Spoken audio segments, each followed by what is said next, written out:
So a few days ago, I was sitting on my couch watching hunting videos on YouTube, particularly upland hunting videos. And in a few of the videos, I watched guys shooting their 870 Express shotguns, and they were constantly clearing malfunctions on those things, and it gave me flashbacks to when I dealt with the same issues with my own guns, club guns, and customers' guns.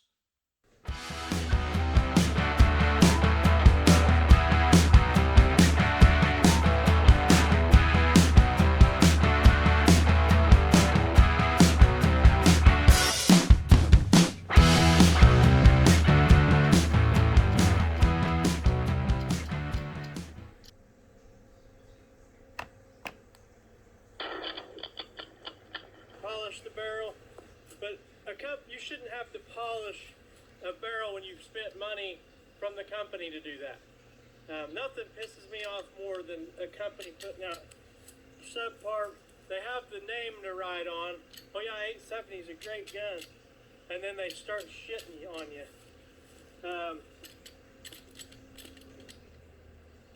When I watched those videos, my heart just sank for those guys. Those videos brought back memories of when I was constantly doing work on 870s for people who were desperate to get their hunting and home defense shotguns back in working order again. They were probably told by some old timer with a wingmaster, buy an 870, it's the most reliable shotgun ever made. And, then the young men probably went down to Walmart and bought a 870 Express for $250, and now they wonder why their gun sucks so bad. Well, in this video, I'm going to explain why the old Wingmaster is so great, why the 870 Express sucks, and what could be done to make your Express function like a Wingmaster.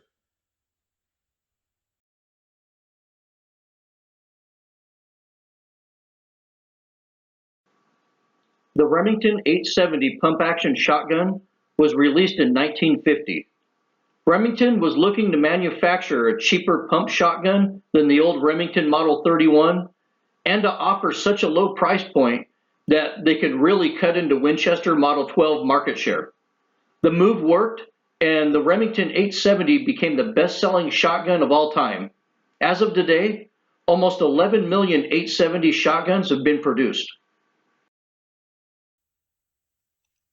Not only did Remington completely dominate the shotgun market when they brought out the budget-priced 870, but they managed to knock Winchester off of its pedestal as the king of the pump-action shotgun world. And, they basically killed the popular but expensive to manufacture Winchester Model 12. Then Winchester introduced the cheaper Model 1200 in a last-ditch effort to compete with the 870, but it was basically doomed to exist in the shadow of the 870.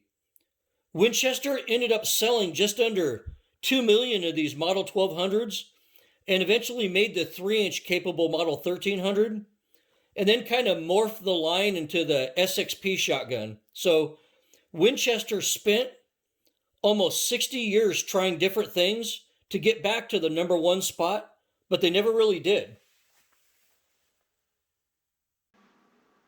With the Winchester Model 12 out of the way, the Remington 870 Wingmaster became the gold standard for a pump-action shotgun. It was reliable and attractive, especially when DuPont put that high-gloss bowling pin finish on the walnut stocks. Early Remington 870s did have some issues with shells popping out of the magazine tube and jamming the gun, but Remington fixed this problem by 1980 by machining the shell carrier differently, and that solved the issue. In 1986, Remington released the Remchoke system to compete with Winchester's Windchoke system, and this really boosted the sales of the 870. For 37 years, the Wingmaster was considered the gold standard for a production pump-action shotgun. By 1980, some genius at Remington decided to offer an even cheaper 870 called the Express model. 80s and early 90s Express guns simply had a cheaper finish and cheaper stocks. But by the mid 90s, Remington was using cheap and failure prone MIM parts in the 870 Express shotguns, and extractor and ejector failures became common. By the late 90s, quality of the 870 Express had become so poor that chambers weren't even being polished and shells were sticking in chambers. And just when you thought it couldn't get any worse, Cerberus bought Remington and quality got even worse.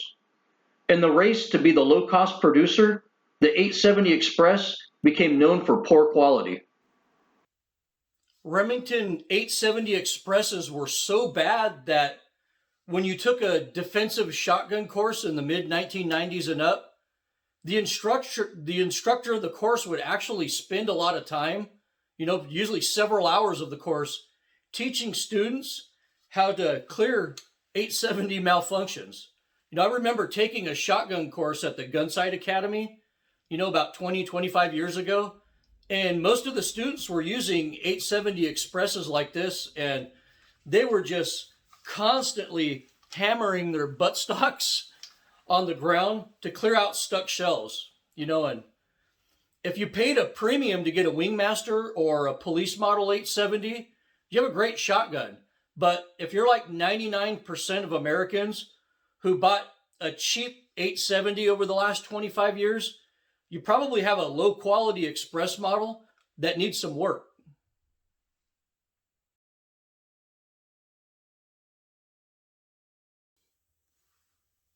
Needless to say, I saw firsthand the glaring weaknesses of the 870 Express, and I learned how to fix them quickly and cheaply. I found that the chambers on many of the 870 Express shotguns were really rough, with grooves in them and machine marks that prevented fired shells from extracting properly.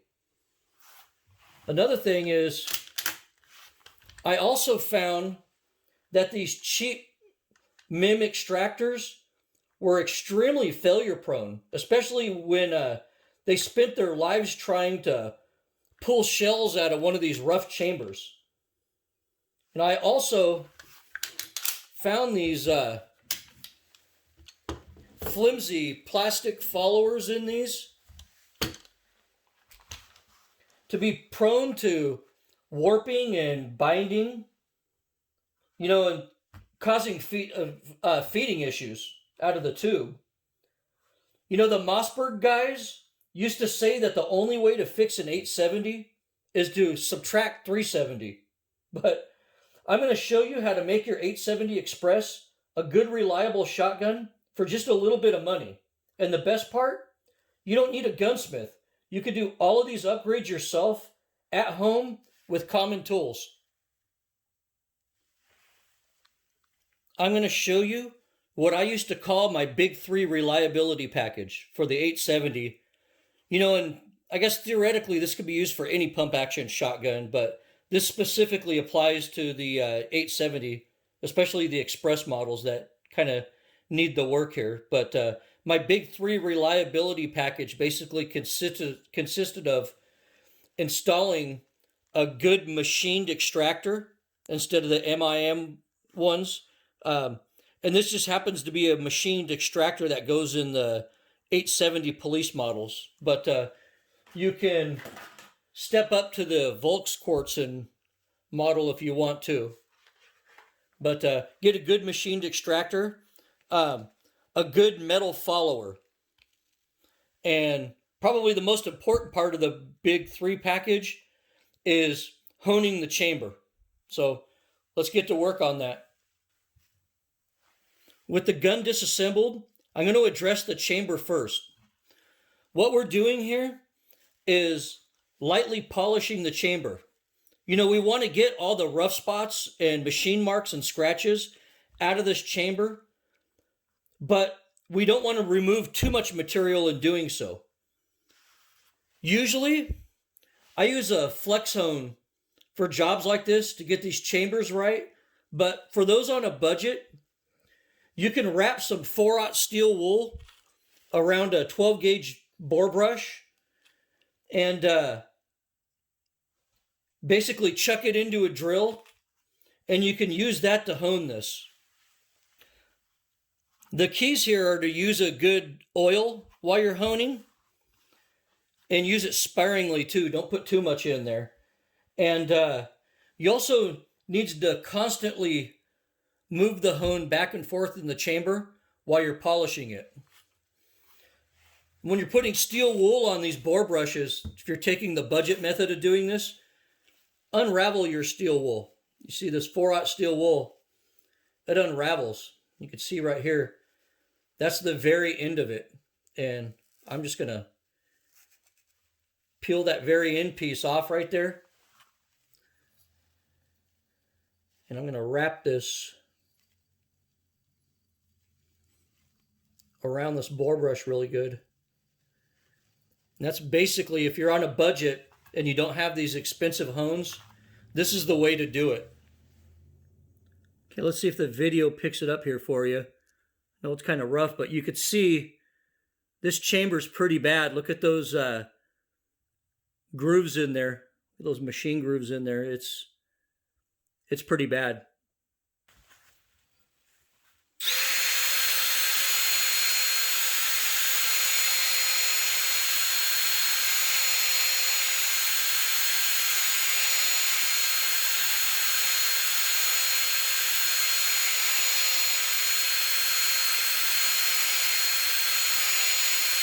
And you can see that chamber polished out really nicely. I ran my fingernail down through there and it doesn't get caught up on anything. So pretty much if it passes the fingernail test, you should be pretty good to go.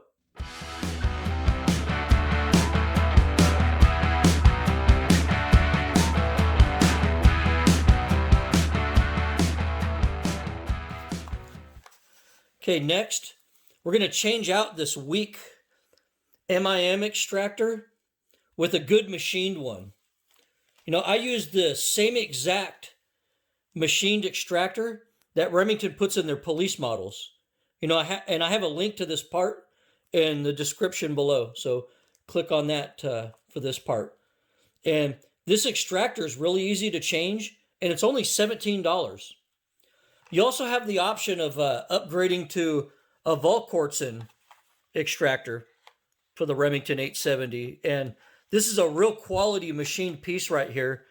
The only issue you might have with it is these are very beefy, and they may require a little bit of fitting to get them into the 870 bolt, because Remington's machining tolerances on these bolts are kind of, to be honest with you, all over the place. So these really thick Volquartsen extractors may need a little bit of grinding and fitting to go into these bolts. But if you just get the plain Jane Remington 870 police extractor, they almost always go right into just about any bolt. So that's what we're going to use on this. And these extractors are basically made with three components. You have the extractor, a plunger, and a spring in there. And if you feel you need to replace that plunger and spring, those parts are pretty cheap too. But to get this extractor removed, you can use a really strong pick like this. I really recommend these tools right here. They make great tools. And or if you don't have a tool like this, a small flathead screwdriver often works. But basically, you have to pull back this plunger and then twist out that extractor. Let's see if and there we go. And that's out. And I'm going to go ahead and leave that plunger and spring in there right now.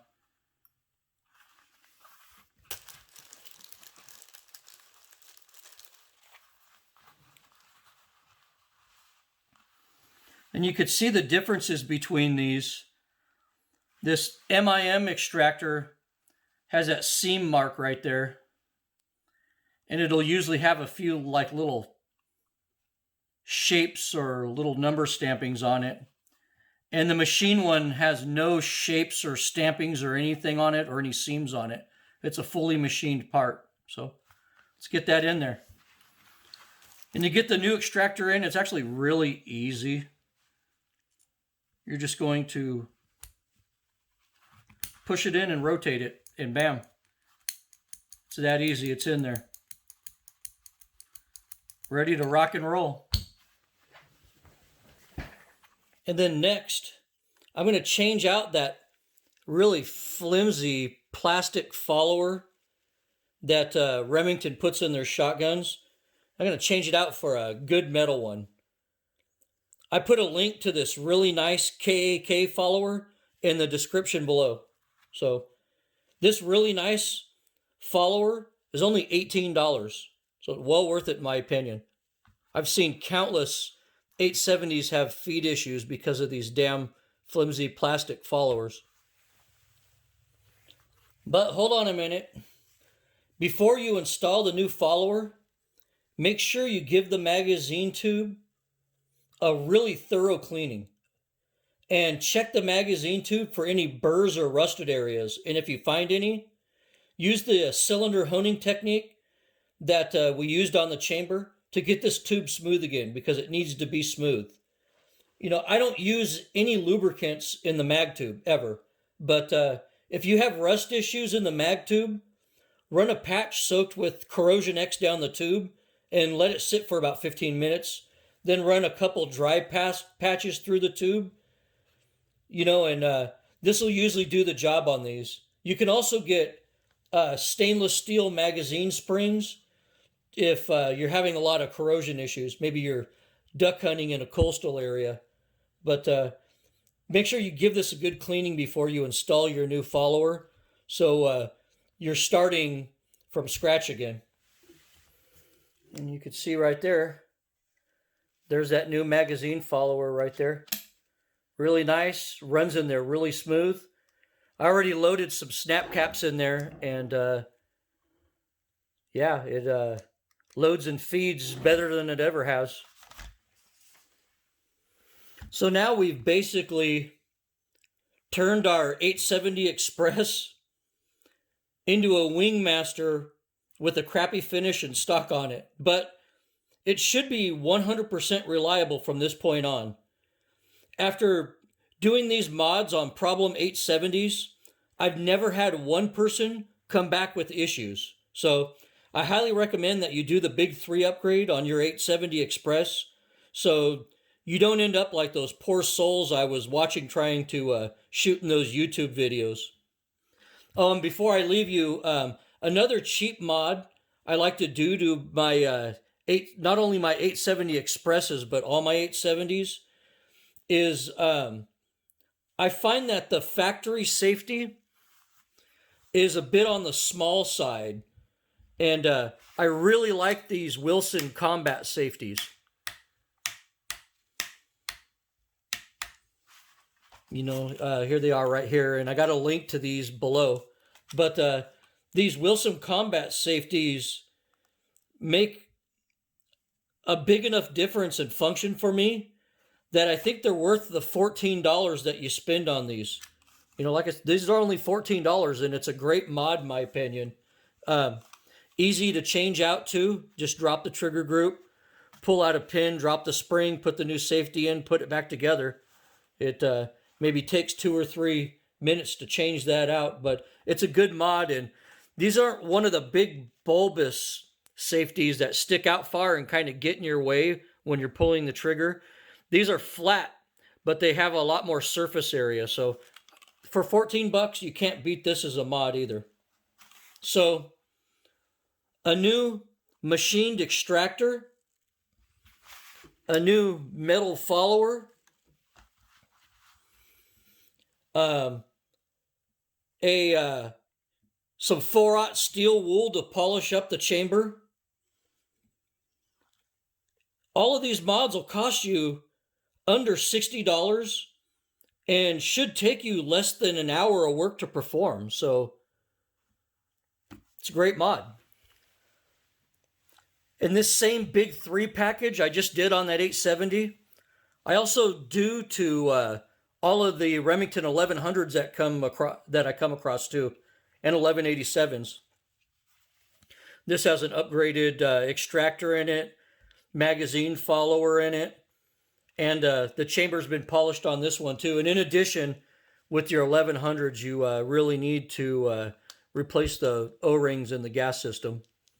You should be doing that every season anyway. It's basically the only weakness of this design, but yeah, it's great that these 870 maintenance measures also cross-reference into their semi-auto shotguns like the 1100 and the 1187 too.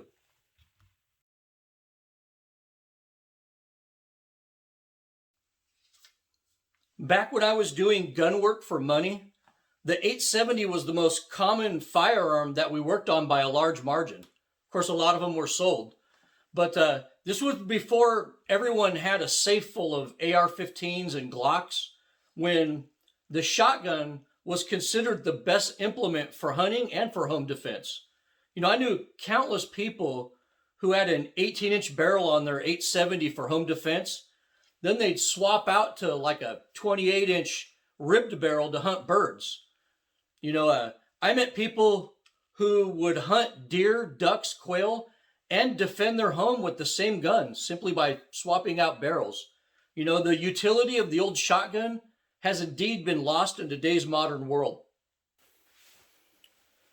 What's funny is I get asked all the time, "Hey, Desert Dog, what gun do you use for home defense?" You know, they basically want to know what gun I have tucked up on the side of my bed for those bumps in the night. And, you know, you'd be surprised to know with all of the ARs and AKs and subs and battle rifles and handguns and everything I own, this lowly little 870 Express is what sits on the side of my bed. I mean, this is the 870 Tactical, which is basically a cheap-ass, low-budget Express. But apparently, they advertised it with a better coating, though. But as you can see, this this upgraded coating on here isn't all that great either. It's coming apart. But basically, would I trust an 870 Express off the shelf? You know, an off-the-shelf 870 Express gun, would I trust my life to it? Absolutely fucking not. No way in hell. But with the Big 3 mod, with a nice polished chamber on it, and a good metal follower in there, and a good machined extractor, yeah, at that point, I would trust my life to this gun. I pretty much used everything you can use. I've trained with it, I've shot it, I've reviewed it, and to tell you the truth, at close range, you know, the ranges I'll be encountering inside my house or maybe even my backyard, you're not going to beat a shotgun full of double-aught buck. No way in hell. You know, and because of my extensive experience with every semi-auto shotgun made, I don't think I'd trust my life to a semi-auto shotgun. A good, reliable pump gun that I made even more reliable than it comes with from the factory suits my needs just fine. I also don't like those stupid ghost ring sights and everything on there. You know, I shoot ducks 50, 60 yards away that are flying 30 miles an hour with this little bead. There's no reason I can't shoot a bad guy in my house with that little bead. You know, those ghost ring sights to me make no sense. I mean, in the late 90s, everybody had this fantasy that they were going to be running around through their house fighting off intruders, you know, and then when they run out the house and run down the street, they would run out into their street and swap in a slug and use their ghost ring sights to hit some dude with a slug at 100 paces. I don't know what they're thinking, but, you know, for your home defense shotgun, just keep it to a simple 12 or 20 gauge pump full of double-aught buck with a bead sight on it, and leave it at that.